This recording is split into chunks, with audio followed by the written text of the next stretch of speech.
Hey everyone, I'm Kristen, the anxiety therapist, and today I'm going to be talking about a topic that's very near and dear to my heart, and that is people pleasing. Most of the clients I work with struggle with people pleasing, and so I just wanted to provide some information and education about kind of where this comes from and some things you can do about it.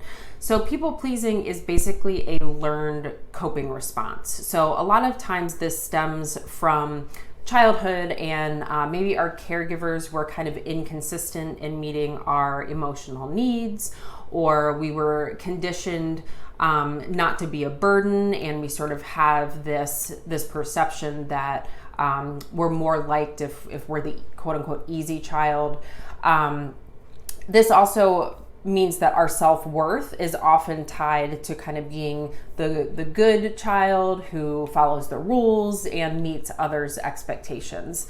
And so then what happens is we get into adulthood, and when we feel anxious, especially in terms of interacting with others, we go into this fawn response. So a lot of us are familiar with the fight or flight response, right? If we feel a threat, usually we either fight, we kind of go into that aggressive mode, or we take flight and we flee the situation and leave.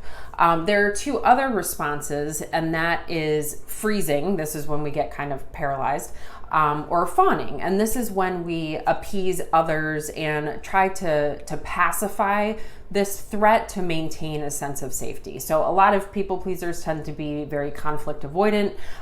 This is kind of indicative of a fawn response. So then what happens is that, we grow up kind of feeling burdensome to others if we have certain needs or problems. And so we internalize a lot of that stuff, right? We don't want to burden others with our issues, so to speak. So we keep it all inside, and that just kind of perpetuates this cycle of anxiety, and can also lead to resentment and sabotage in relationships in the long term, right? Because if we're constantly fearful of expressing our needs or wants or problems, we might feel taken advantage of, or like other people, there's space for other people to kind of have their needs met, but not for us. So there are a couple things that you can do if you've noticed these people-pleasing tendencies in yourself. The first is just to identify these patterns. So, try to gain some more awareness of when these people-pleasing tendencies come about. Is there anything that you can kind of connect it to in your childhood or in your past? And then start to prioritize your own needs and values. This is going to feel really selfish and kind of really abnormal to do this, because you're so used to kind of putting everyone else's needs or wants first.